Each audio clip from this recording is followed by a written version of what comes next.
Sofro discriminação durante as operações quando preciso usar uma arma longa. O chefe da equipe não confia na minha habilidade. Eu trabalhava num grupo de elite e o meu coordenador não me escalava para as missões. Fico muito incomodada com os colegas homens compartilhando fotos sensuais de mulheres e postagens machistas nos grupos de WhatsApp da polícia, que deveriam tratar apenas dos assuntos do trabalho.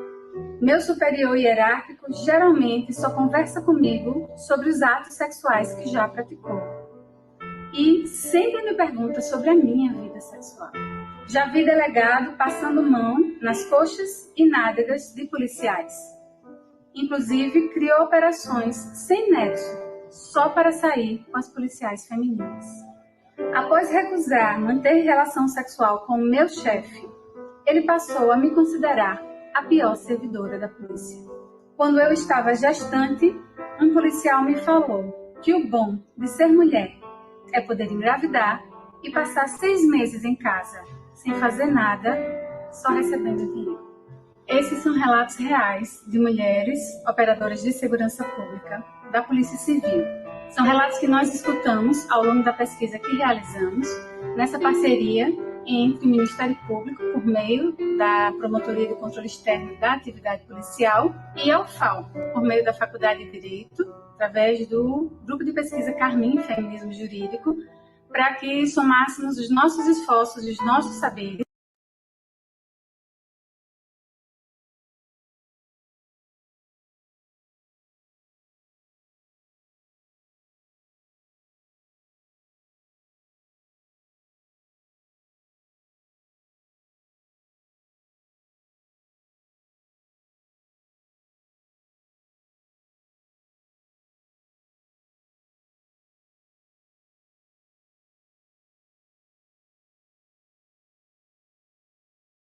Somos inferiorizadas pelo fato de sermos mulheres.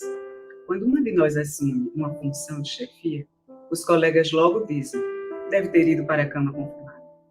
Fui atacada por um colega de trabalho. Ele tentou me levar para o alojamento feminino durante a troca de plantão.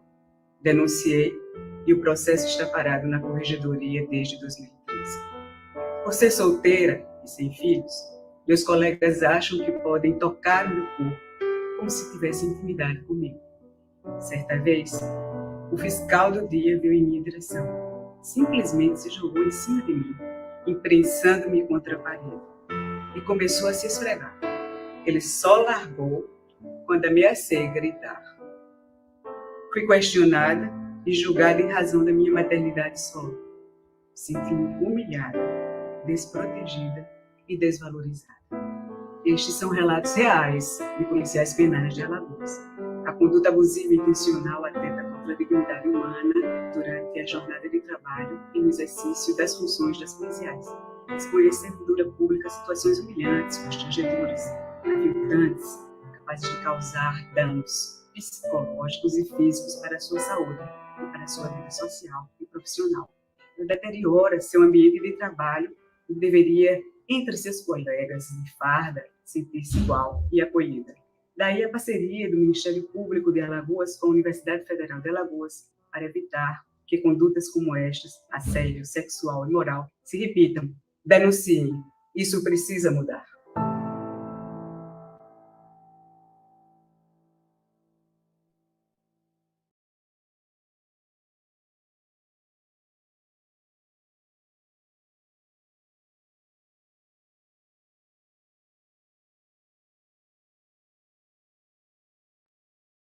Certa vez, quando estávamos em forma, meu superior pegou nas minhas pernas e disse coisas ao meu ouvido.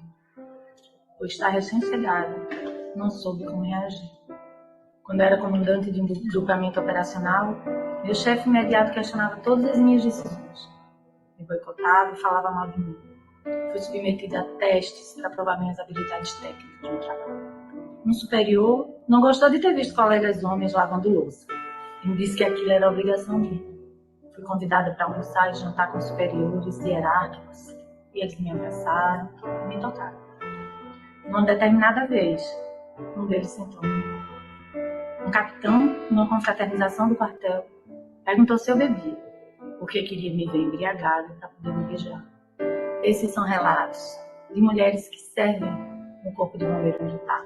Relatos verdadeiros e cruéis que mostram um machismo institucionalizado. É importante que essas mulheres tenham voz e tenham vez, que procurem as corregedorias, que procurem a Promotoria de Controle Externo da Atividade Policial, procurem o Ministério Público. Não se calem, a gente não pode admitir mais isso. Isso precisa mudar.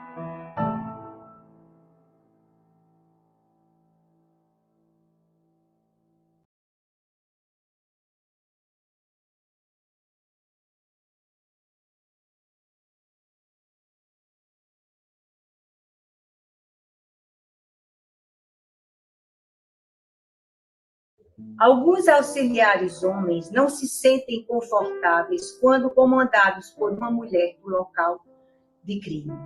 Como perita, tenho que liderar a equipe de trabalho. Já enfrentei problemas com alguns deles. O machismo é nítido entre eles.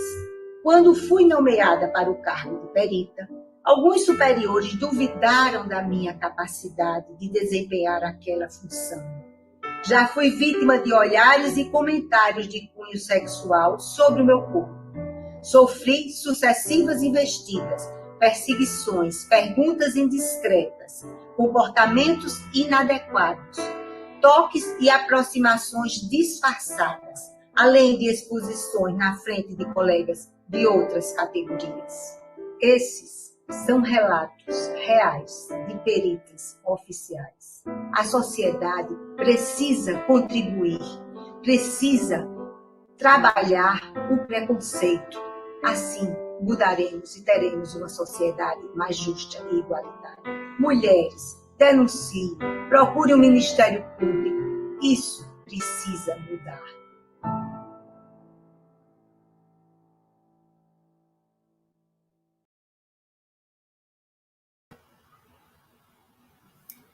Boa noite. Esses vídeos que vocês acabaram de ver trazem relatos chocantes e que, infelizmente, fazem parte do cotidiano de várias mulheres. Isso mostra o quanto nós mulheres somos assediadas, perseguidas, caluniadas, difamadas pelo simples fato de sermos mulheres. Alvos preferidos inescrupulosos. O nosso 8º webinar da Quantum, Coletivo de Mulheres Cientistas da UNEAL, vai tratar sobre o assédio sexual e o assédio moral dentro das instituições. O que se passa dentro da UNEAL? Dentro das escolas, dentro de vários outros ambientes de trabalho. Eu sou Natécia Lopes, coordenadora do Coletivo de Mulheres Cientistas, e venho aqui fazer um convite à reflexão sobre essa temática.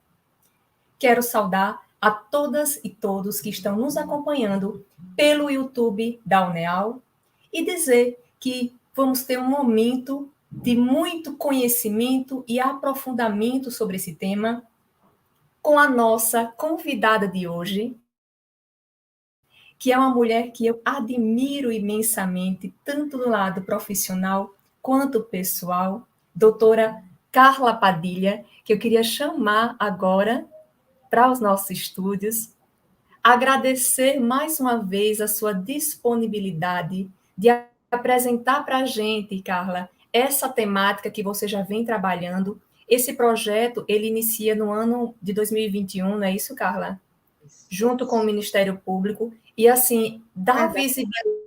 Ele iniciou em 2020, foi um ano até o final de 2021.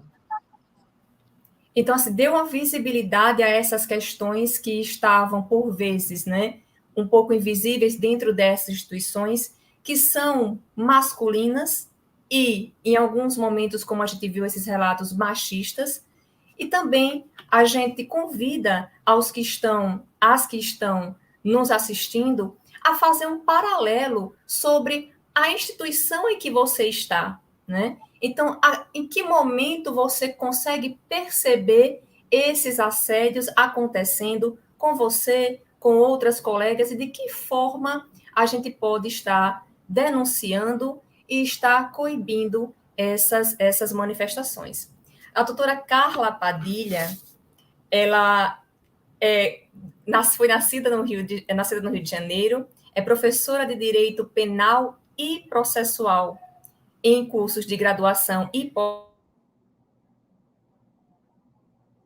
docentes da UFAL, SESMAC, FAO, Maurício de Nassau. Foi professora da Faculdade de Direito da UFAL de 97 a 2007. Integrou a primeira composição do CONSEG, que é o Conselho Estadual de Segurança Pública. Foi a primeira coordenadora do GECOC, que hoje é o GAECO, que combate o crime organizado, desvio de recursos públicos nas instituições. É presidente do Comitê Estadual de Prevenção e Combate à Tortura. É doutora em Ciências Jurídico-Criminais pela Faculdade de Direito da Universidade de Coimbra. Mestre em Direito pela UFPE. Especialista em Inteligência de Estado e Segurança Pública, Direito Constitucional e Direito Processual, titular da Promotoria de Controle Externo da Atividade Policial e Tutela da Segurança Pública da Capital, pesquisadora visitante do Instituto Max Planck de Freiburg, na Alemanha, de 2015 a 2018, foi investigadora do Instituto de Direito Penal Econômico e Europeu em 2014, autora de artigos jurídicos publicados no Brasil e em Portugal, palestrante em eventos nacionais e internacionais, integrante do Comitê de Mulheres da Associação Nacional de Membros do Ministério Público. Então, doutora Carla, mais uma vez, nós agradecemos, enquanto UNEAL, a sua presença aqui, dizer que nós estamos, esse nosso coletivo é um coletivo que nasce dessa necessidade da gente debater essas questões de equidade de gênero dentro da universidade e o que as mulheres sofrem em outras. Estamos extremamente gratos pela sua presença. Se você quiser que eu compartilhe já a sua apresentação, fique à vontade, Carla. Sim, primeiro agradecer, né, Tessia? A gente se conheceu mais até em Portugal, né, em Coimbra, porque fomos contemporâneas estudando na faculdade da Universidade de Coimbra, e, assim, é uma grata surpresa receber um convite, né, para uma discussão de um tema que está tão em voga, que toca tão profundamente todas as mulheres, né, e que, de fato, precisa ser debatido, discutido, porque há muito que se fazer. Estamos, assim, em alguns momentos... eu acho que não saiu o meu vídeo, não foi? Eu acho que o meu vídeo não apareceu, que eu falo justamente... acho que não, né? Não, faltou o vídeo que você aparece, a gente vai deixar para o final da apresentação. Bom, porque eu trato justamente disso, que há coisas que nos deixam estupefatas, né? Em pleno século XXI, a gente ainda é testemunha de episódios absolutamente inadmissíveis, considerando todos os direitos e a igualdade de gênero que está catalogada na nossa Constituição Cidadã desde 88. Mas aí sim, Natécia, talvez seja interessante a gente começar a discussão a respeito do projeto em si, né? Como é que ele nasceu, como é que ele foi construído, e a partir daí vão surgindo ideias para que a gente possa, então, desenvolver um debate com os que nos estão assistindo, quanto com você, que conduz de forma tão especial e tão proficiente esse tipo de discussão. Pronto. Eu vou fazer o seguinte, vou pedir para que o Rodrigo coloque o vídeo agora, que ele já está com ele pronto, e depois eu faço o compartilhamento da apresentação. Pode ser? Combinado. Rodrigo, você pode colocar... O Rodrigo, gente, que o Rodrigo, mais uma vez, está no suporte técnico com a gente aqui, da nossa live. Pode colocar, Rodrigo.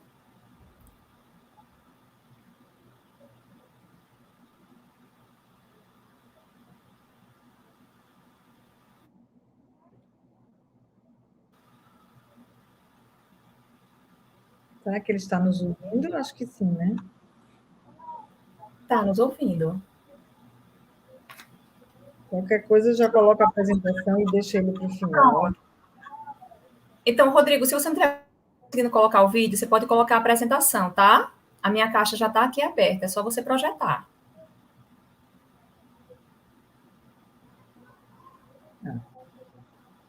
fui chamada muitas vezes de enferma de viatura por ser mulher. Eu estava há muito tempo exercendo a mesma função e, por isso, surgiram comentários de que eu estava dormindo com meu chefe. Quando eu era condutora de viatura, ouvi do meu comandante dizer que mulher tem que pilotar fogão. Depois disso, ele me encaminhou para uma cozinha imunda e me mandou fazer a limpeza. Meu superior hierárquico perguntou o que eu queria para aceitar sair com ele. Um colega estava me mostrando algumas fotos em seu celular e escolheu uma do seu órgão genital. Depois disso, ele ficou rindo de mim. Fui transferida de batalhão pelo fato de estar grávida. Como sou mãe solteira, meus colegas de farda disseram que mulher sem marido não tem dono. Esses são relatos reais de mulheres que integram a Polícia Militar do Estado de Alagoas. É preciso pensar que em pleno século XXI não se pode mais admitir esse tipo de conduta por parte de homens, de colegas de farda ou de superiores hierárquicos. Isso precisa mudar. É por isso que o Ministério Público, junto com a Universidade Federal de Alagoas, resolveu abraçar esta causa em defesa dessas mulheres. A sociedade alagoana merece esta mudança de paradigmas e é preciso que nós estejamos juntos para combater o assédio moral e sexual dentro das instituições de segurança pública em Alagoas. Isso precisa mudar.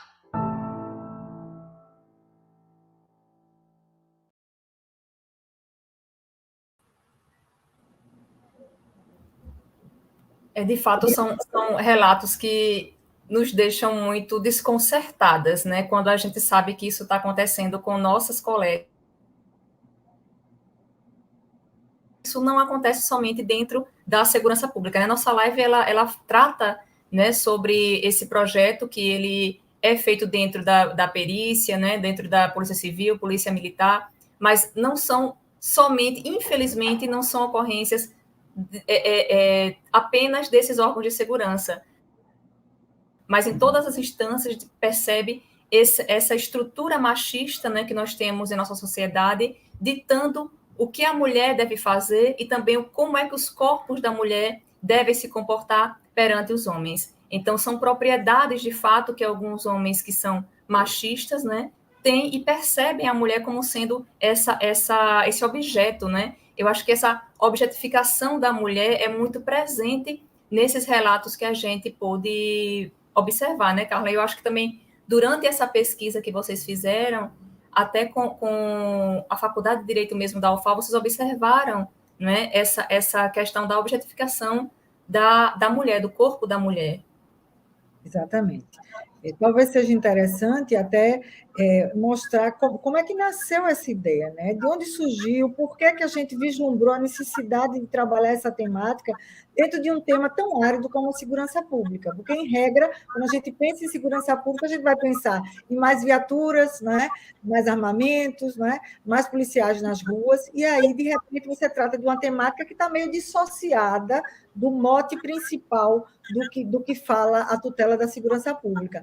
Quando, na verdade, o que nós podemos identificar, Natécia, é que justamente essa vulnerabilidade do corpo feminino, eu digo, do grupamento feminino dentro das instituições, repercutia muito negativamente no desempenho dessas mulheres, porque elas iam para o trabalho amedrontadas, constrangidas, sofridas, muitas se desencantavam com a profissão, apesar de serem vocacionadas para tal, porque sabiam que naquele ambiente jamais poderiam ser valorizadas pela sua expertise, pelo seu preparo profissional, e muitas vezes pelo simples fato de resistirem a um assédio, normalmente vindo do seu superior hierárquico, elas sofriam retaliações, sofriam preconceitos e, muitas vezes, punições disfarçadas, punições veladas, pelo fato de estarem querendo bravamente impor-se enquanto profissionais,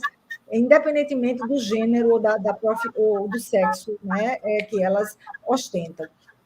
O projeto nasceu assim, e em face do meu vínculo com a Universidade Federal de Alagoas, eu já fui professora de processo penal, Elaine Pimentel foi minha aluna de das primeiras turmas onde eu lecionava, e nós desenvolvemos parcerias, até porque a professora Elaine, hoje diretora da Faculdade de Direito de Alagoas, da UFAL, é uma eterna envolvida na temática da mulher, da temática feminina, e também trabalha no sistema prisional, trabalha segurança pública. Então, nós entendemos que essa comunhão de esforços só faria agregar valor a um trabalho que precisava ser desenvolvido pelo Ministério Público, porquanto a universidade quantifica e qualifica dados e confere credibilidade a qualquer trabalho, né? Então, nós conversamos, ela ficou extremamente empolgada com a ideia. Então, com recurso quase nenhum, Tessia, para você ver, esses vídeos que vocês acabaram de assistir foram gravados em celulares, porque a gente não teve R$1, digamos assim, para fomentar a pesquisa. Foi desenvolvida com nossos esforços, com voluntários. Elaine conseguiu alunos, né, que trabalham com ela em episódios de pesquisa na faculdade para se dedicarem a essa quantificação de dados. Nós adaptamos e otimizamos um questionário para que ele pudesse ser adequado ao que nos interessava em termos de pesquisa. E, então, o primeiro passo, aí são fotografias dessa primeira página, que são de vários momentos do nosso trabalho, que durou um ano, praticamente um ano. Mas, no início, a ideia era, a gente precisa averiguar se, de fato, faz sentido, se, de fato, é verdade que há assédio contra as mulheres dentro da segurança pública de Maceió, no meu caso, porque a minha atuação era Maceió. E, para isso, a gente precisava ouvir essas mulheres. Então, no primeiro momento, eu acho que já pode passar, Tessia, por favor. Foi uma parceria, né? Ministério Público, UFAL, e também os órgãos de pesquisa em que a professora Elaine participa, a CONAMP também foi parceira, a SENASP, Secretaria Nacional de Segurança Pública, e os órgãos. Então, pode passar. O projeto foi cadastrado no Banco Nacional de Projetos do CNMP, e eu gostaria de dizer que a Estela, não me deixa mentir, está assistindo a live, que trabalha exatamente na área de projetos e planejamento estratégico do MP de Alagoas, e é um projeto que tem grandes chances de ser premiado em nível nacional, em face, digamos, do enfrentamento dessa questão, né, da desigualdade de gênero, né, da busca, né, de soluções que possam otimizar esse enfrentamento e trazendo resultados que arrefeçam o sofrimento imprimido ou impresso a essa mulher que sofre calada, não é? E se vitimiza enquanto cidadã e enquanto profissional da segurança pública. O objetivo estratégico inicial foi garantir a transversalidade dos direitos fundamentais, a promotoria de controle externo da atividade policial e tutela da segurança pública, que é essa em que eu atuo, né, há algum tempo na capital, guarda pertinência temática com a defesa da mulher, da segurança pública, justamente porque o que a gente objetiva é ter um cidadão que recebe uma proteção da segurança pública adequada, por pessoas que estejam mentalmente rígidas, preparadas e equilibradas, estruturalmente, desenvolvendo um trabalho em face das suas aptidões, das suas habilidades e do seu preparo técnico, até por quanto elas se submeteram ao concurso público, né? Não estão ali porque têm um rosto bonito ou um corpo modelado, mas sim porque são profissionais e, tanto quanto os homens, estão aptos a desenvolver qualquer função. O público-alvo eram as mulheres integrantes da segurança pública, e o que se pretende, o escopo do projeto era exatamente ampliar e fortalecer essa rede protetiva da mulher, não só para a acolhida dessa mulher, né, no momento de sofrimento, para que ela possa falar e ser ouvida, quanto do encaminhamento dessa notícia para que possa gerar desdobramentos, inclusive punitivos, para o agressor e para o ofensor. E, Tessia, o que é que acontecia? Nós recebíamos muitos relatos de mulheres que chegavam à nossa promotoria, e, assim, totalmente descrentes, né? Achando que não adiantava, que aquilo ali não ia dar em nada, que muitas relatavam coisas horrorosas, escabrosas e difíceis até de acreditar que eram possíveis de ocorrer, e em que os agressores, apesar de ter sido reconhecida a sua culpabilidade, tiveram punições pueris, risíveis, pequeníssimas, que não eram compatíveis com a gravidade do dano provocado nessa mulher. Então, a gente queria era justamente mudar este cenário e resgatar a autoestima dessa mulher e encorajá-la a denunciar esses agressores. Pode passar. A realidade recente de ingresso de mulheres nas forças de segurança pública era um desafio. Eu não sei se vocês sabem, mas as mulheres entraram há muito pouco tempo nas forças de segurança pública, então elas são minoria. No Corpo de Bombeiros, então, é recentíssimo o ingresso de mulheres. Então, é claro que onde somos minoria, né, é muito mais difícil ocuparmos cargos de poder, não é? Espaços de poder.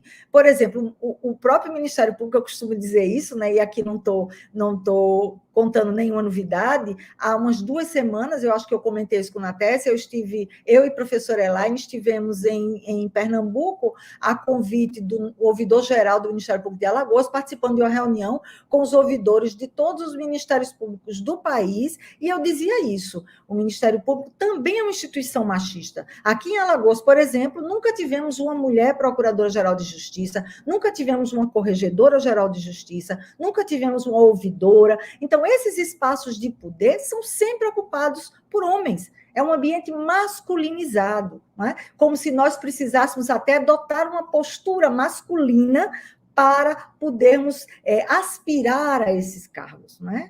Como se a nossa feminilidade colocasse em xeque a nossa competência, o nosso preparo profissional. Então, havia, sim, uma resistência dos órgãos de segurança pública em pautar o assunto de enfrentamento ao assédio e à importunação. Por quê? Era interessante, Natécia, como alguns comandantes, alguns oficiais diziam: eu não acho que isso acontece.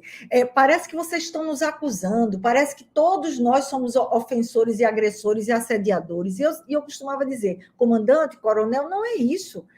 Em absoluto. O que a gente quer é simplesmente pautar esse tema, enfrentar esse tema e mostrar que ele existe e que a gente precisa mudar esse quadro. Ainda que não consiga erradicar, porque é um processo histórico, e aí eu digo e trago à baila a questão do patriarcado, do patriarcalismo que existe na nossa sociedade, que traz a ideia do homem como chefe, não é? Como o tutor, como o master da família, da sociedade e do trabalho, e para que nós possamos digamos assim, nos libertar dessa ideia, isso demanda tempo, isso demanda construção de ideias, evolução e gerações, né? Mas a gente precisa começar. E as servidoras tinham receio de retaliação, mesmo diante da garantia do anonimato. Então, a gente precisava, além de convencer os gestores, os comandantes das guarnições, a gente precisava convencer essas mulheres que elas pudessem ser ouvidas e que iria haver um resultado dessas escutas. Porque muitas diziam: doutora, a senhora pensa, claro que ele não vai poder me punir, mas sabe o que ele fez? Ele me transferiu. Acho até que um dos relatos das falas que vocês já ouviram tem isso. Transfere de um batalhão para o outro. Eu vi o caso de uma profissional da Polícia Militar que foi transferida durante um ano, acho que umas 10 vezes. E aí eu oficiei, eu quero saber qual é a motivação. Por que ela foi tão transferida? Ela estava com deficiência no desempenho da sua função e sempre aquela resposta vaga, por interesse público, porque a outra guarnição estava precisando de mais efetivo, e a gente sabe que não era isso, né? Que por debaixo do pano, o que estava em voga era justamente uma retaliação, uma punição disfarçada que aquela mulher sofria pelo simples fato de denunciar, ou de reclamar, ou de se insurgir contra aquele assédio. Vamos em frente. Então, apresentamos inicialmente, como já disse, o projeto aos órgãos de segurança pública e às servidoras e elaboramos esse questionário, adaptando a realidade de Alagoas, né? Para quê? Para coletarmos os dados e quantificarmos esses dados e qualificarmos esses dados. Aí é que entra a importância da Universidade Federal de Alagoas. Sem ela, possivelmente, a pesquisa tinha sido mais rasa, né? Até porque não detém, por exemplo, a minha promotoria não tem estrutura para dar cabo a um desafio tão grande como esse do nosso projeto. Então, lançamos a campanha midiática, contando com o esforço abnegado da assessoria de comunicação, todos os envolvidos, de cada uma das instituições, conseguimos uma mulher para representá-la e fazer com que aquilo fosse replicado nos grupos de WhatsApp, para convencer as colegas de farda ou as colegas de profissão a também contribuírem com as suas informações para o projeto. Então, a gente queria mobilizar publicamente o papel do Ministério Público, da universidade e das corregedorias e ouvidorias para que o enfrentamento à violência contra a mulher pudesse ser tratado e avaliado, de fato, de forma precisa dentro dessas instituições. A segunda campanha midiática, a gente reuniu as instituições da segurança pública e dialogou sobre o desfecho do projeto, compartilhando experiências. Essa terceira fase eu vou deixar para falar no final, que foi justamente digamos assim, o encerramento, né, a cereja do bolo, que foi uma estratégia concebida e sugerida pelo próprio ouvidor do Ministério Público, no sentido de que as instituições se sentissem participantes, né, dessa construção de ideias que possam, de fato, fazer a diferença e provocar uma evolução no quadro atual vivenciado por essas mulheres. Pode passar. A primeira fase tivemos várias reuniões e aí a gente convidava para palestras algumas corporações muito resistentes, as mulheres sem querer participar, entendeu? A gente tem até uma experiência muito interessante que foi feita com a Polícia Penal, onde as mulheres da Polícia Penal, né, as antigas agentes penitenciárias, muito poucas, num primeiro momento, quiseram participar, mas depois que algumas chegaram e começaram a discutir a temática, houve uma verdadeira catarse, né? Todas quiseram falar, todas tinham um episódio a relatar, uma dor sofrida, calada, contida, né? E uma história de retaliações, de sofrimentos, que foi um momento até, eu diria, de terapia coletiva entre as mulheres, e foi muito bonito, porque a partir daí a gente percebeu, de fato, que estávamos fazendo a coisa certa, estávamos no caminho certo. Lançamos oficialmente o projeto, com presença de todas as autoridades, essas autoridades, os comandantes, gravaram vídeos, né, apoiando a campanha, isso foi muito importante para as mulheres se sentirem encorajadas a responder aos questionários online, garantindo-se o anonimato, né? Como eu falei, cada órgão teve uma mulher para representar e acompanhar os índices, então era engraçado que havia até uma concorrência. 80% do meu grupo, né, já conseguiu responder. O meu está em 75%, então a gente fazia até uma disputa para ver quais as instituições conseguiam uma adesão maior. E é claro que uma instituição como a Polícia Militar, com um contingente feminino muito grande, é mais difícil você conseguir 100% de adesão. Já em relação à perícia oficial, que inclui IML, Instituto de Identificação, Instituto de Criminalística, a resposta aos questionários atingiu os 100%. Mas, de qualquer sorte, o certo é dizer que os dados, de fato, retratam ou oferecem um diagnóstico seguro do que há hoje em termos de assédio nas instituições de segurança pública em Maceió.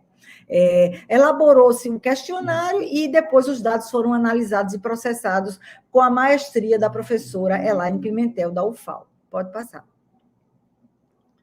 Houve reuniões com a Secretaria Nacional de Segurança Pública, comandante-geral da PM, comandante do Corpo de Bombeiros, todos envolvidos, né? A gente mostrando a boa-fé do nosso trabalho, que a gente não queria expor as corporações, a nossa intenção não era criar constrangimentos, né? Ou ferir brios, mas sim somar e mostrar que era muito positivo para um comandante do Corpo de Bombeiros, da Polícia Militar, o delegado-geral de polícia, o secretário de Segurança Pública, era muito positivo mostrar esse apoio às causas femininas e feministas. E a gente não teve resistência alguma sob o ponto de vista formal.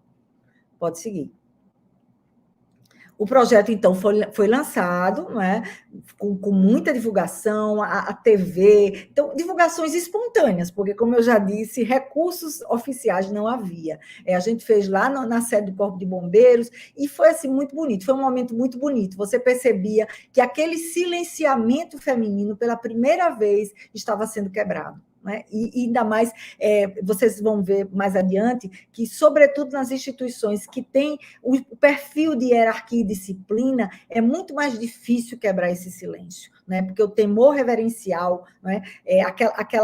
Digamos, aquele respeito ao superior hierárquico traz as possibilidades muito maiores de um assédio verticalizado, como era o que ocorria de forma corriqueira, eu diria, dentro dessas instituições. Pode passar.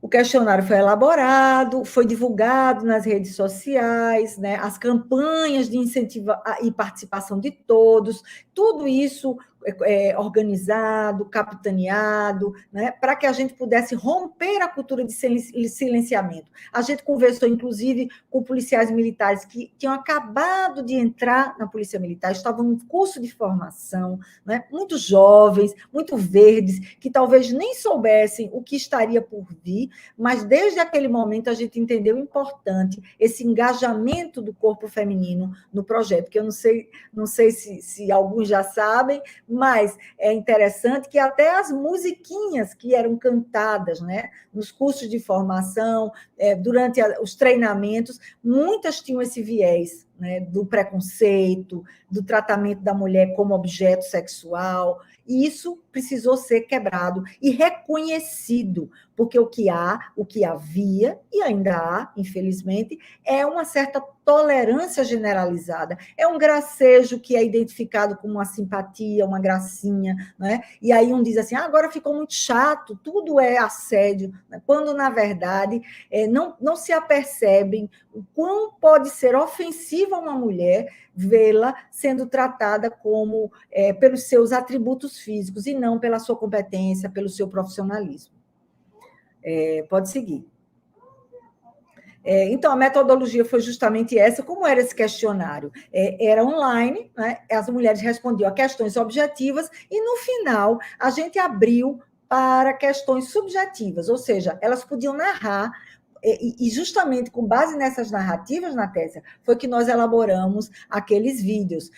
Algumas das narrativas, e olha que, num primeiro momento, a nossa ideia era utilizar as próprias mulheres vítimas da violência para que elas pudessem ter voz. A gente ia gravá-las falando com o rosto escondido, a voz modificada, mas a gente entendeu que talvez elas não estivessem ainda preparadas para isso e que pudessem, de alguma forma, sofrer algum tipo de preconceito posterior, uma revitimização pelo fato de serem reconhecidas ou aquele fato ser identificado, já sei quem foi, e isso repercutir negativamente dentro da corporação. Então, a gente disse, não, vamos fazer diferente. Vamos dar voz a essas mulheres através de profissionais, de promotoras de justiça, de professoras, para que essas mulheres se mantenham incólumes, imunes a qualquer tipo de desdobramento que as possa atingir, ainda uma vez mais, além daquele sofrimento anterior. Tá certo? E aí, com base nessas coletas de relatos, a gente pôde, sim, elaborar estatísticas de quanto isso repercutia em cada uma das corporações. Os dados foram, então, compilados cientificamente por um corpo de estudantes conduzidos pela professora Elaine Pimentel. Pode passar. Pode passar, os dados foram obtidos.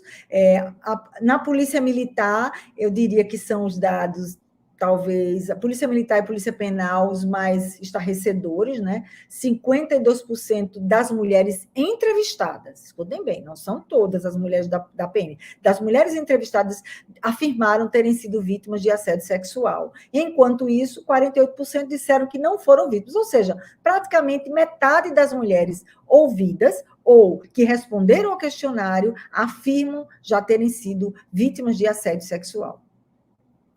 Pode seguir.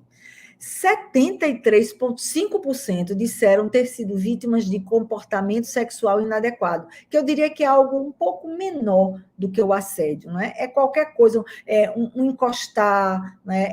É uma mão que se passa não autorizada, sabe? É um gracejo mais aproximado, que constrange, né? Todas as mulheres que estão nos ouvindo devem saber exatamente do que eu estou falando, né?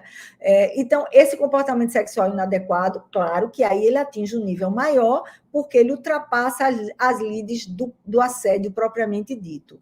E 60% afirmam que sofreram o comportamento inadequado dentro da repartição. Porque, claro, essas atividades que são exercidas na rua, né, nos ambientes abertos, muitas vezes é lá que ocorre aquele assédio, né? Naquele momento onde a guarnição tem inclusive um depoimento que ela disse que toda vez que tinha plantão, ele colocava ela justamente para ter um momento sozinho, esse assediador, com ela, dentro da viatura ou numa operação, para que pudesse se aproximar dela, fazer algum toque não autorizado, e claro que isso acontecia fora, mas 60% era dentro da própria repartição.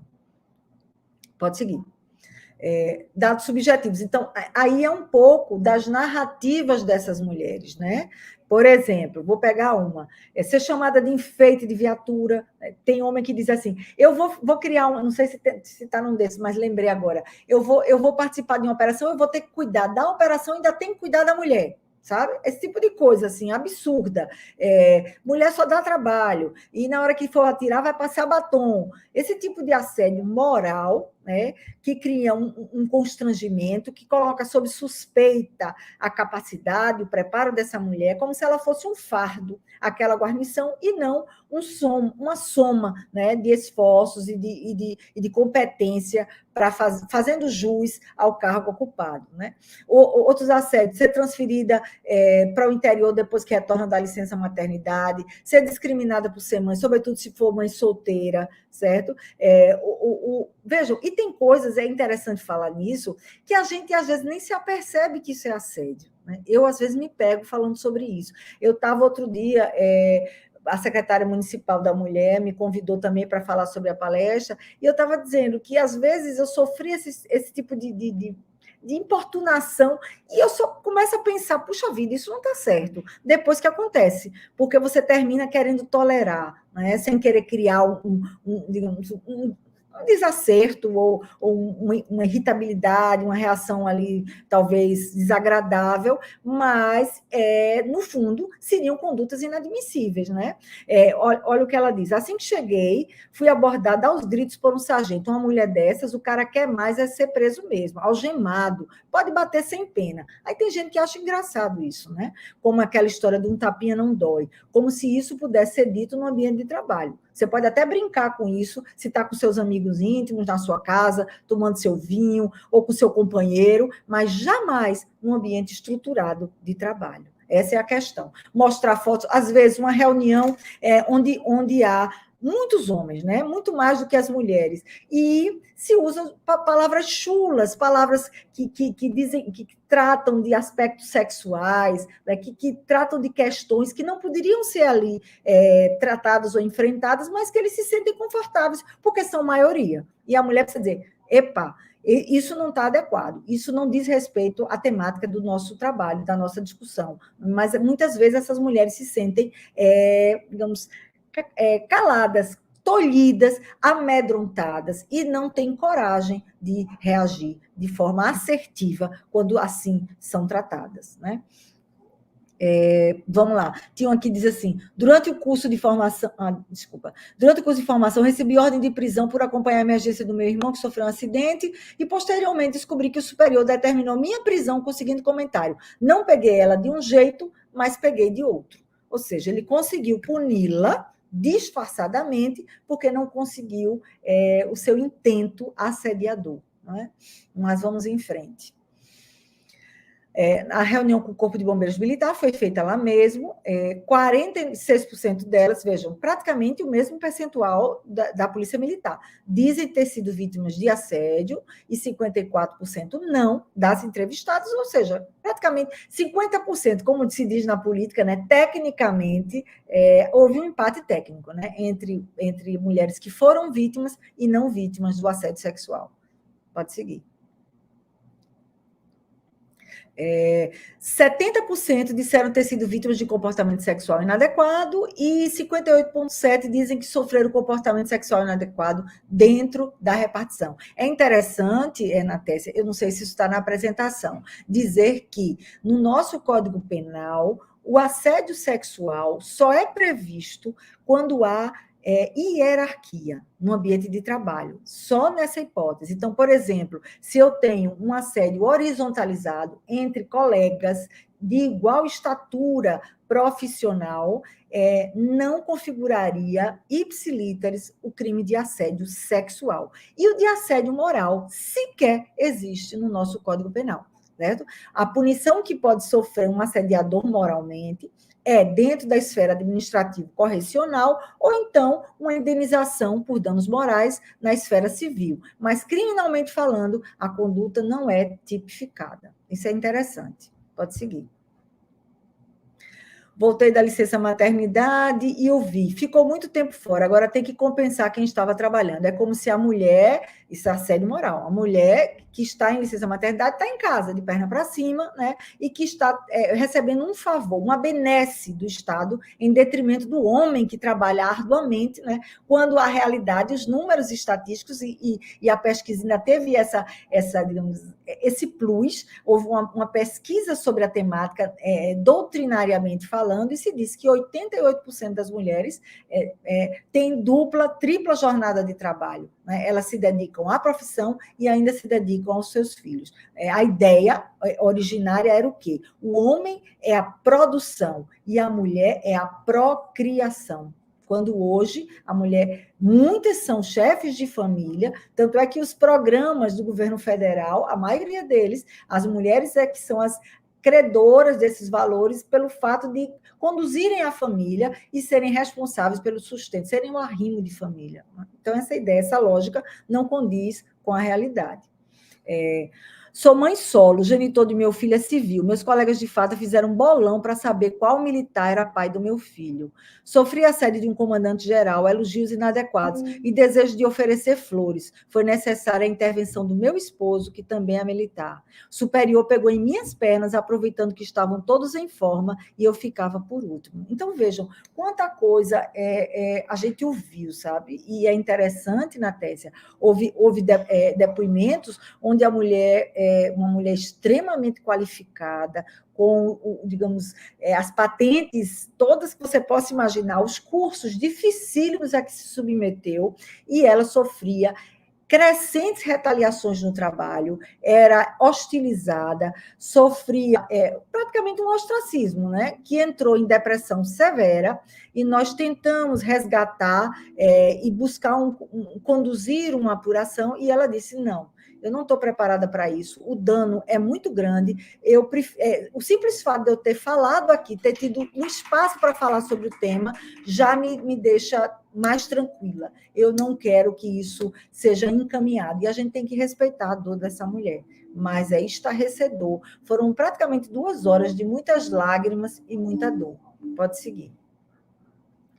A Polícia Civil também houve uma mobilização grande, mas vocês veem que já há uma pequena redução nos índices, né? Apenas não, né? 34% delas disseram ter sido vítimas de assédio sexual. Mas o que é que a gente vê? É um ambiente civil, né? As mulheres não estão muito impactadas pela ideia da hierarquia, da disciplina. Então, elas já conseguem reagir melhor a essa praxis, né? Já conseguem apontar o dedo em riste quando se sentem incomodadas com a conduta inadequada de um homem, né? Mas 65% delas dizem não terem sido vítimas de assédio.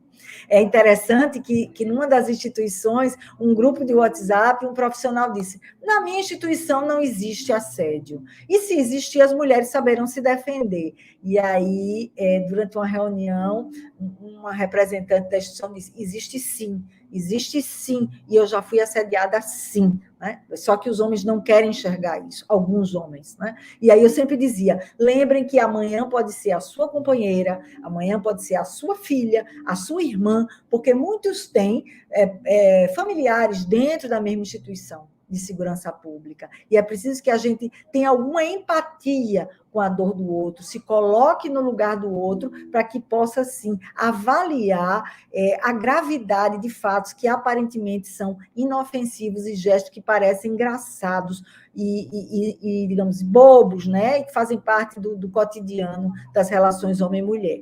60% delas disseram ter sido vítimas de comportamento sexual inadequado, 50% dizem que sofreram comportamento sexual inadequado dentro da repartição. Aí vocês veem, quando fala de comportamento sexual inadequado, o índice já é maior, porque é um comportamento mais simples, né? Que não exige um assédio sexual propriamente dito.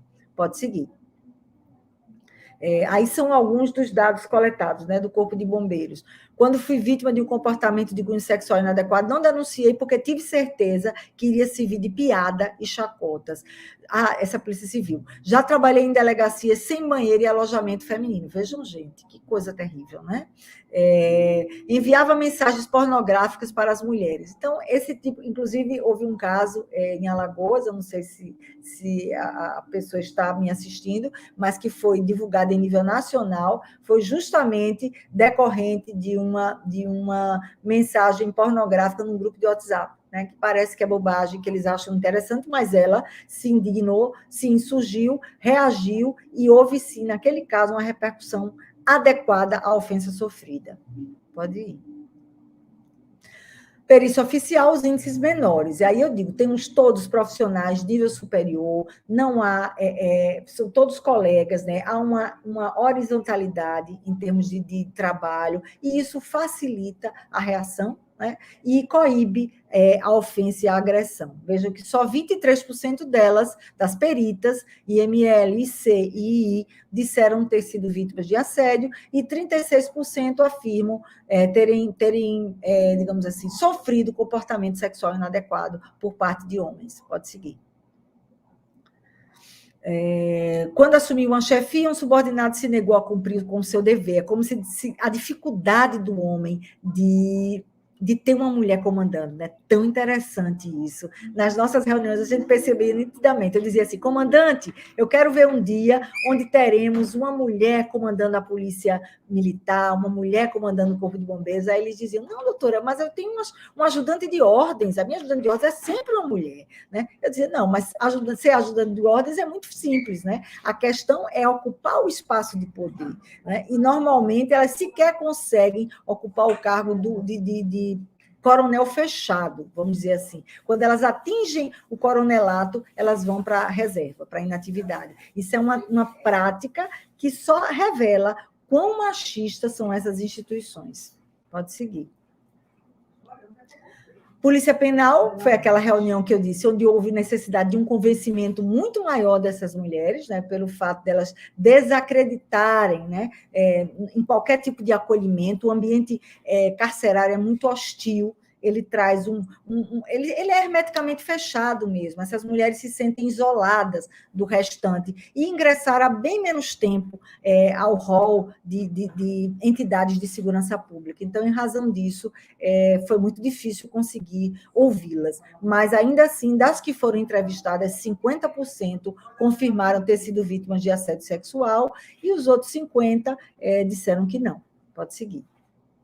Eu não sei o meu tempo, Natécia, como está, mas eu estou seguindo, tá? Se você achar que eu preciso abreviar, correr, por favor, deixe-me saber, ok?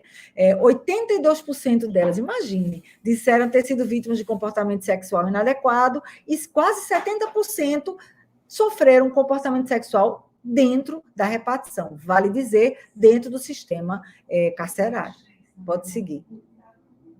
Olha alguns dos exemplos de narrativas, né? Fui atacada por um colega de trabalho, ele tentou me levar para o alojamento feminino na troca de plantão, denunciei e o processo está na corregedoria desde 2013 e nada foi feito. Olha, em alguns casos nós tentamos ressuscitar, mas infelizmente, na maioria deles, havia incidido prescrição, sob o ponto de vista correcional, e sob o ponto de vista criminal, alguns magistrados entenderam que as condutas eram atípicas, e aí não conseguimos evoluir.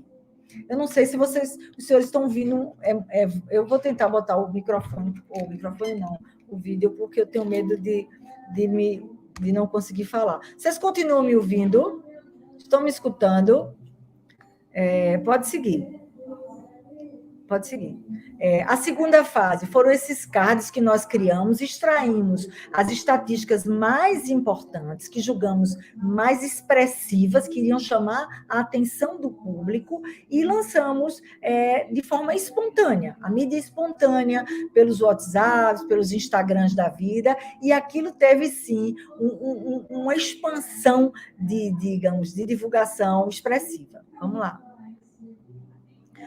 Fizemos também uma série de entrevistas através de podcasts, eu, professora Elaine, inclusive uma psicóloga, tratando sobre os efeitos deletérios que são decorrentes do assédio sexual, do assédio moral, do comportamento sexual inadequado, para que nós pudéssemos ter essa interface, essa multidisciplinariedade numa temática tão cara e tão sensível à mulher.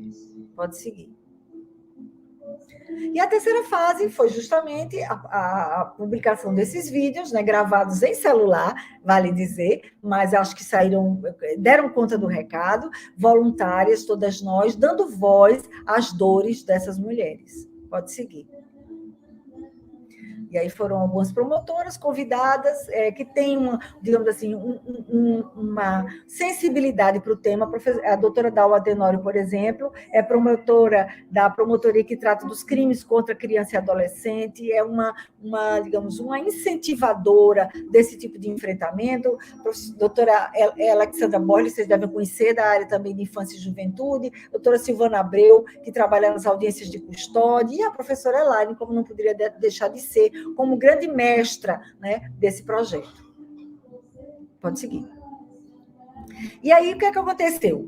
Qual foi a estratégia que me pareceu fantástica? O doutor Leão Antônio Ferreira de Araújo, hoje ouvidor do Ministério Público, conheceu o projeto, viu falar, nos convidou e disse: Carla, eu agora quero abraçar junto com vocês. E aí o que fizemos? Convidamos todas as instituições, lançamos para elas os números, né? Já o relatório, já o resultado da pesquisa, e a partir daí colhemos deles sugestões para construirmos uma recomendação que pudesse catalogar que providências seriam necessárias para essa mudança de paradigmas dentro das instituições. Então, as instituições se sentiram participantes desse processo. E cada um, é interessante também, já trouxe experiências. Desde o começo do projeto, alguns já criaram links para denúncias anônimas, alguns já criaram formulários próprios de trabalho. E, claro que eu não vou dizer que foi espontâneo, mas foi voluntário, antes até da expedição da recomendação do Ministério Público. Então,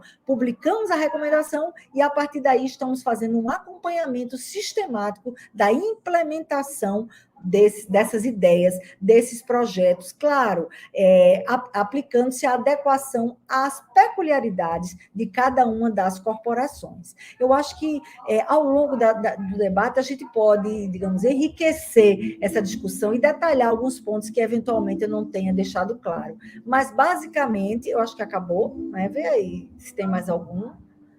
Acho que não. Acabou e pronto, basicamente foi isso. Eu acho que foi um projeto exitoso. A ideia, inclusive, no início, na Tessia, era que esse projeto fosse piloto e pudesse ser replicado nas instituições de segurança pública do país inteiro, mas algum ruído na Senasp, mudança de gestão, não permitiu que isso pudesse ser feito. Mas o projeto está aí, não é nosso, né? Quanto mais pessoas possam aderir, quanto mais a gente possa tratar desse assunto, melhor a gente vê como resultado e como possibilidade possibilidades de mudança desse cenário em prol das mulheres que virão, né, e que integrarão com muito mais conforto a segurança pública. Muito obrigada.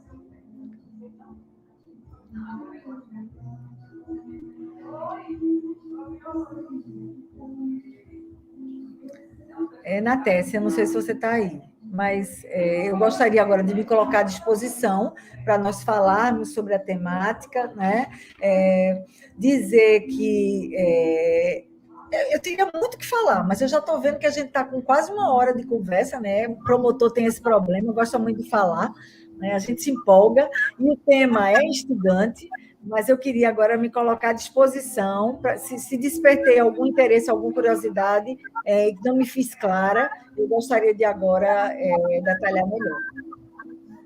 Doutora Carla, parabéns pela apresentação e parabéns pela coragem, né? Sua, doutora Alexandra, doutora Dalva, da professora Elaine, por terem feito, de fato, né, darem visibilidade a essas mulheres, darem voz a essas mulheres. Então, assim, eu, enquanto mulher, só tenho mesmo que agradecer, porque isso faz com que a gente se encoraje, né? E também que elas tenham, pelo menos, uma possibilidade de sair, né, dessa situação que é tão constrangedora, que eu acho que envolve não só a questão mesmo do assédio sexual, como do assédio moral. Também desculpa, doutora Carla, porque a gente tem esse delay entre o técnico e o posicionamento da câmera aqui para mim. Então, isso são algumas questões técnicas que a gente fica... Todas as lives a gente tem que lidar, mas é bem comum e é bem explicado assim, pelo delay que existe. Bem, Carla, com relação aos dados que você traz, tem algumas perguntas que colocaram no chat, mas assim, eu queria destacar que quando se coloca que praticamente em todas as instâncias, né, seja na Polícia Militar, na Penal, no Corpo de Bombeiros, a cada 2 mulheres, uma já sofreu algum tipo de assédio, né, ou assédio sexual, como foi o caso mais relatado, isso já é chocante, né? Isso já Estarrecedor. Exatamente, já nos causa uma indignação terrível, porque a cada 2 mulheres que estão trabalhando ali, uma já sofreu um tipo de assédio, né? Quando você vai para a Polícia Civil, uma a cada 3 mulheres já sofreu algum tipo de assédio. E assim, o primeiro questionamento que é colocado é o seguinte: como é que, tendo em vista, né, que algumas punições são muito leves, né, como até você colocou, né? Em alguns momentos a punição é leve quando você compara ao dano que foi causado àquela mulher, né? Quando a mulher ela sofre algum tipo de assédio, seja ela moral ou sexual, isso vai estar impactando negativamente na produção dela, na vida dela, né? Com relação ao ego, com relação ao que ela é enquanto pessoa, né? Então eu acho que tudo isso daí vai tá trazendo uma mácula muito grande para toda a vida dela. E aí, alguns alunos questionam como a gente vai detectar ou provar que há um assédio, né? Porque muitas vezes eles fazem de forma muito sutil, né? Então, eles fazem de forma escondida, né? De modo que não fique tão perceptível, né? Em alguns ambientes. Como é que a mulher pode provar que ela sofreu assédio? Primeira coisa que eu acho assim, que eu não tive a oportunidade de falar é que, invariavelmente, essas mulheres encorajadas que nos chegaram com relatos, inclusive anteriormente ao próprio início do projeto da campanha, chegavam lá várias, muitas relatam episódios de tentativa de suicídio, depressão, uso de medicação controlada, sabe? Abortamentos, quererem deixar a profissão, né? Para vocês terem ideia da gravidade dos danos provocados por esses assédios. Uma outra questão muito importante que vai ao encontro dessa problemática, né, é que muitas mulheres sabem que outras colegas de farda têm ideia daquilo, também foram vítimas, mas elas não têm coragem de denunciar, não têm coragem de testemunhar em favor da amiga, em favor da colega, justamente pelo temor reverencial. Para você ter ideia, Natécia, nós oferecemos a nossa sala e muitas dessas mulheres foram escutadas lá no Ministério Público. Elas não se sentiam confortáveis de se dirigirem até a Corregedoria da Polícia Militar. Então, a gente convidou o oficial sindicante, ele esteve lá e ela foi ouvida lá. Mas o que é que ocorre? Eu peguei o barco andando, vamos dizer assim, e muita coisa para trás eu não tinha como resgatar. Para você ter ideia, teve uma coisa muito grave, que eu não vou aqui entrar em detalhes, porque eu acho que mexe muito com ela, eu não sei se ela está me ouvindo, mas terminou que ela conseguiu, pelo exame de DNA, comprovar que ele praticou um ato absolutamente inadequado, que eu configuraria não como um assédio sexual propriamente dito, até porque eles têm horizontalmente, eram colegas, foi durante um plantão, ela conseguiu provar sozinha. E, no final, ele teve 15 dias de suspensão e depois foi para a Força Nacional. Né? Foi premiado com isso. Né? Então, para ela, a frustração era imensa. Ela estava ali muito mais preocupada com as futuras gerações, para que isso que ela sofreu não viesse mais a acontecer, mas com ela já tinha como consolidado um quadro. E o magistrado entendeu que a conduta era típica, sabe? E aí arquivou a denúncia. Então, assim, o que eu digo não é fácil enfrentar, como você própria diz, esses crimes de cunho sexual não são praticados às escâncaras, normalmente são feitos em ambientes mais velados, ele aproveita um momento, né, de proximidade, de silêncio, para facilitar o silenciamento, mas se você tem uma rede de mulheres que denunciam o mesmo agressor, o mesmo ofensor, eu tenho isso como um elemento que valida essa notícia. E está certo e previsto na doutrina que o depoimento de uma mulher vítima de crimes dessa natureza tem que ser considerado com muito mais ênfase do que de qualquer outro crime, porque é muito difícil você ter a figura da testemunha, certo? Aí, no caso que surge é o assédio sexual, porque o assédio moral ele é algo contínuo, não é? Então, para que ele possa ser categorizado como assédio moral, é preciso que tenha acontecido mais de uma vez. O assédio sexual, ele também necessita dessa continuidade? Não. O tipo penal não requer que haja qualquer tipo de continuidade.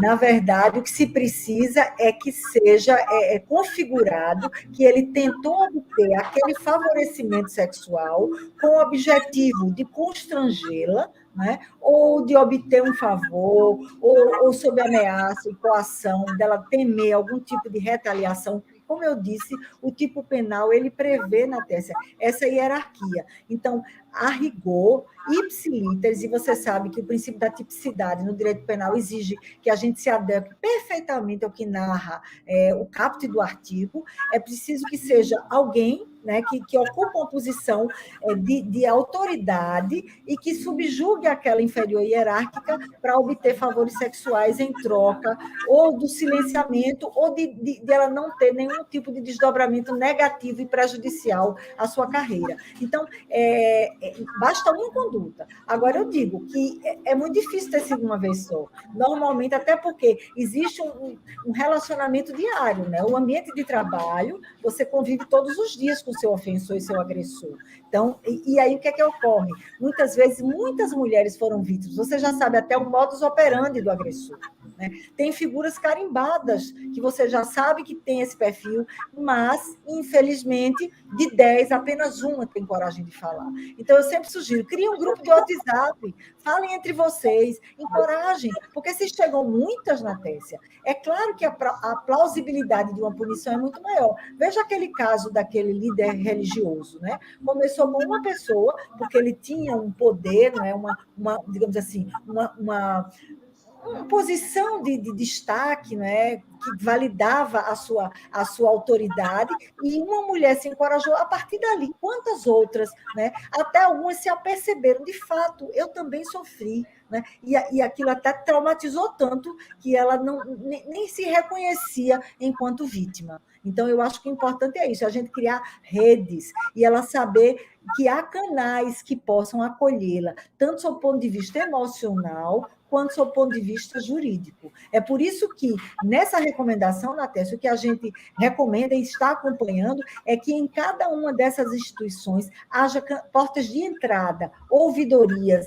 compostas por mulheres, porque a escuta feminina é diferente, né? O homem, quantas vezes você sabe, uma mulher chegar numa delegacia de polícia, até hoje eu escuto, doutora, ele disse a mim, mas você estava com essa saia, né? Como é que você não queria ser assediada? Esse tipo de comentário machista, sexista, que a partir dali a mulher já está sendo vítima pela segunda vez, né? Além do crime, e aí ela não vai mais, ela não bate mais aquela porta. Então ela precisa saber que vai ser validada, que vai ser acolhida, e depois ela vai decidir se de fato a sua dor vai ser transmutada num processo criminal ou se ela quer ajuizar contra o Estado, porque o agente público ali representa o Estado, e ela pode entrar contra o Estado por ter sofrido um dano de natureza moral, um sofrimento que tenha comprometido a sua rigidez mental, o seu equilíbrio emocional, a sua vida pessoal, porque muitas até silenciam também, lembrei disso agora, porque tem medo que o marido fique sabendo, entendeu? Que o marido ache que ela tem culpa,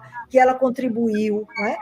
E são tantas as razões que nós precisamos, sim, dizer e dar a mão a essa mulher para que ela não se sinta sozinha. Mas é ela que vai ter que saber a dor e o sabor, né? Porque, claro, que enfrentar um processo, quer seja como vítima, quer seja como réu, não é coisa fácil, nem coisa boa, né? Você bem sabe disso.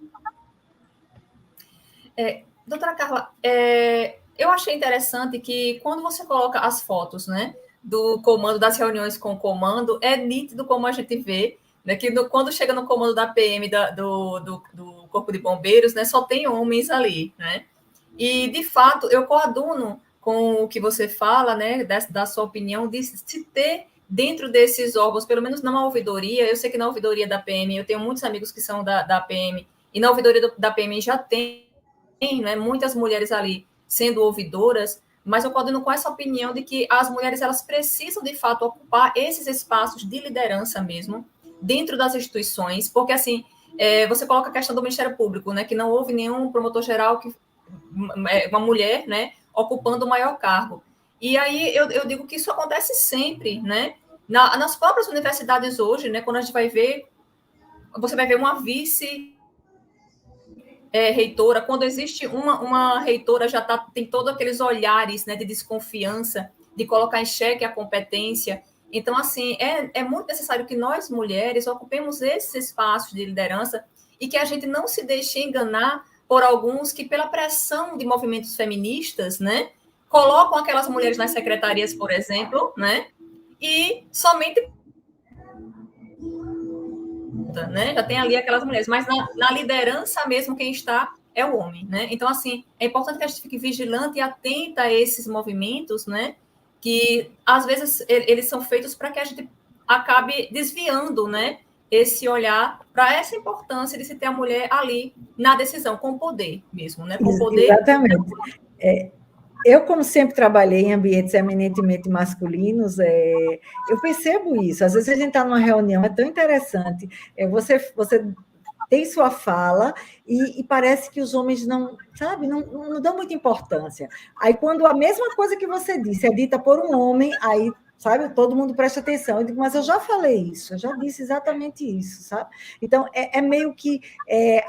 claro que nós temos um comportamento diferente, né? Talvez nós sejamos um pouco mais emocionais e não precisamos nos masculinizar necessariamente para exercermos esses espaços. Eu estava outro dia vendo, tão interessante, acho que na posse de algum dos ministros do Supremo, os jornalistas identificaram que as mulheres estavam todas de preto, com blazer escuro, com um colar de pérola sóbrio, como se elas precisassem, sim, para ocupar aquele local máximo, né, do pretório excelso, estarem vestindo roupas que não podia ser um rosa-choque, não podia ser um cabelo mais ousado, né?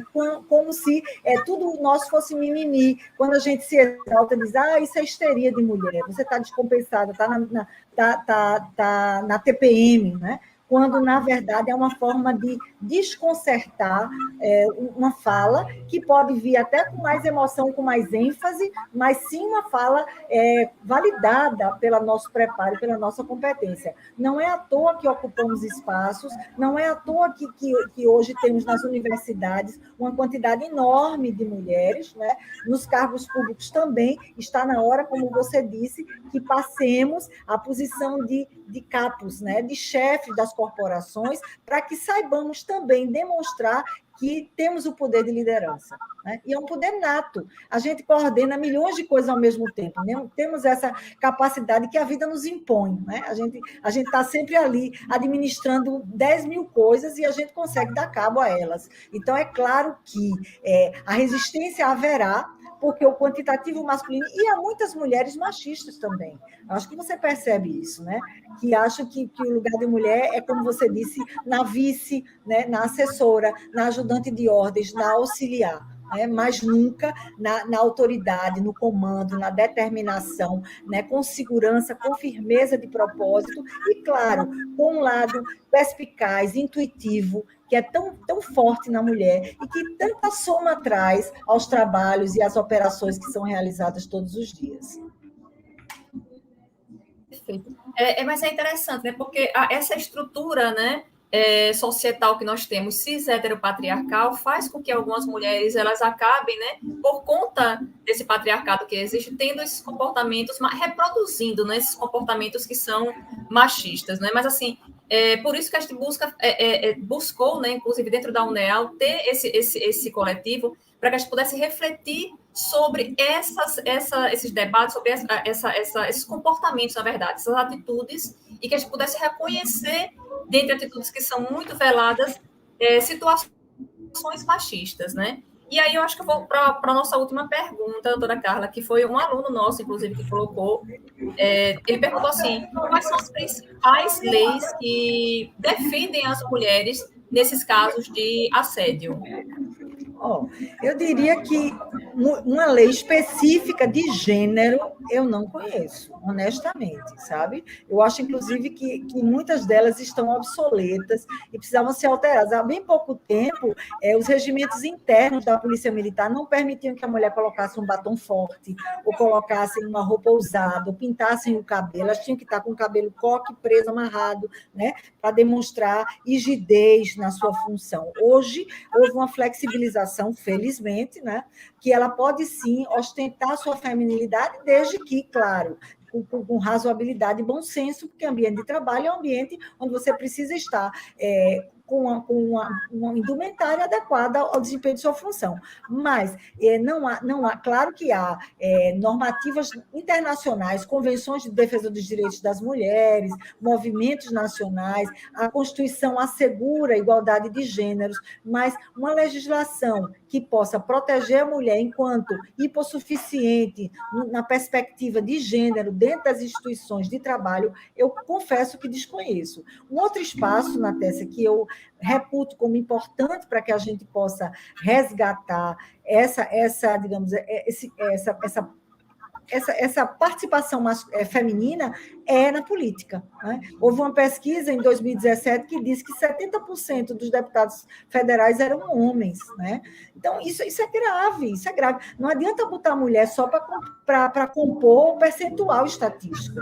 É preciso que possa se recolher líderes, né? Identificar lideranças e mulheres que possam, de fato, fazer valer o discurso feminista que procura inserir legislações da forma como o aluno sugere, protecionista dessa mulher, né? E a gente vê que não só no ambiente de trabalho, mas a violência doméstica está muito forte. Inclusive, na época pandêmica, os índices se exacerbaram de forma assustadora. Também é um ambiente de silenciamento, né? E hoje a gente está conseguindo construir fluxos aqui em Maceió que possam permitir que essa mulher se sinta mais protegida, saiba aonde se encaminhar e você possa encontrar até uma alternativa de sobrevivência, porque às vezes a dependência econômica faz com que ela ela permaneça refém a um relacionamento tóxico, abusivo e opressor, né? Então, eu acho que sim, há a possibilidade de construção de legislação,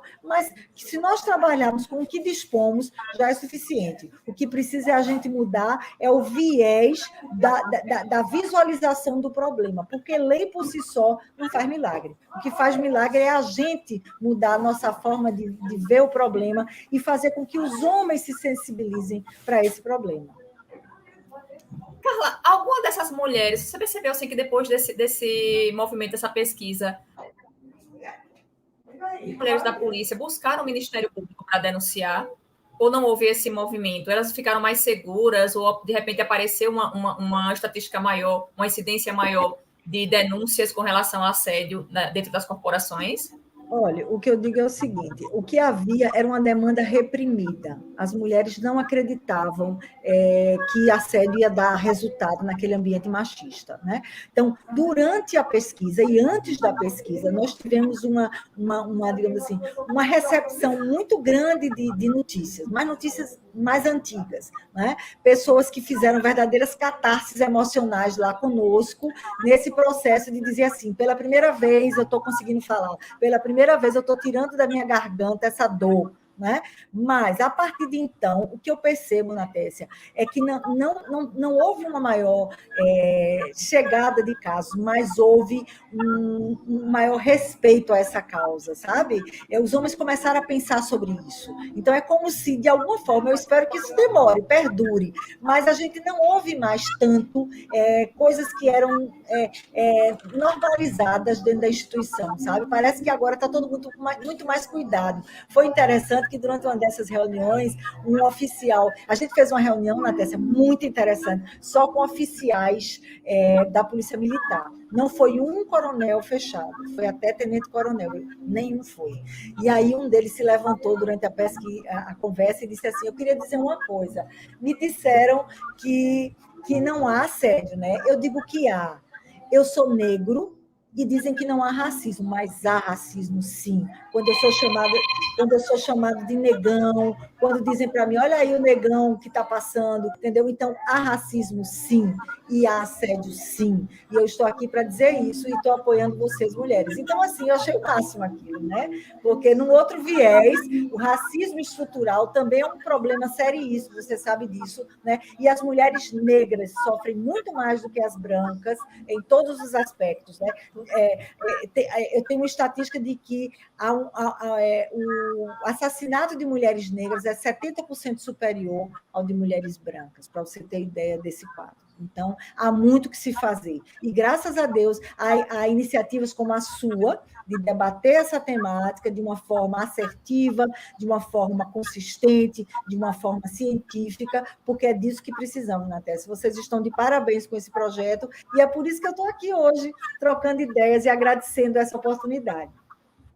Nós é que só temos que agradecer, Carla, por tudo que você nos explicou, tá? Por esse teu projeto. Eu acho que a palavra mesmo de ordem é coragem, né? Coragem para que essas mulheres possam se fortalecer e ter essa rede de apoio dentro das instituições, para que elas possam ver que elas possuem força e que elas não devem admitir um ambiente de trabalho que seja totalmente penoso para ela, além das condições que lhes são cotidianas mesmo, né? Ela não pode estar sendo assediada, difamada, caluniada por um superior. Então, assim, a gente precisa, né, se sensibilizar, ter a questão da sororidade mesmo com essas mulheres e lutar para fazer essa rede de apoio não só entre mulheres, mas entre homens também, fortalecer e perceber o quanto isso nos prejudica e acaba enfraquecendo a própria corporação. Então, Carla, sem palavras para lhe agradecer, tá? Você sabe o quanto eu lhe admiro, né? Você é fantástica profissionalmente, pessoalmente mesmo. Então, assim, muito obrigada mesmo. Espero que você possa vir também em outros momentos com a gente, também abordar outras temáticas. Eu sei que você trabalha com outras temáticas dentro do MP. E, assim, somente agradecer, tá? Dizer que nós, da UNEAL, estamos muito felizes por ter essa noite de aprendizado contigo e por ver o quanto vocês né, deram vozes a essas mulheres que estavam precisando, que estavam angustiadas, né, e quando foi para as instituições esse Eu que agradeço e lhe digo, tantas vezes eu seja chamada, tantas vezes irei, presencialmente, virtualmente, esses espaços de comunicação e de sororidade é que fazem toda a diferença. Então, eu queria lhe dar os parabéns, a recíproca é verdadeira, também admiro muito o seu trabalho, né? Há muito tempo conheço o seu engajamento em causas feministas e acho que precisamos estar juntas, porque senão, se nós nos desunirmos, o problema vai ser muito mais complexo. Muito obrigada. E o Ministério Público hoje está de parabéns, né? Eu estou só dando voz a um projeto, mas acho que há muito que se construir e a universidade faz a diferença nesse processo. Muito obrigada. Obrigada a você. Tchau, tchau, gente. Até o nosso próximo debate, nossa próxima live. Uma boa noite para vocês. Tchau, tchau.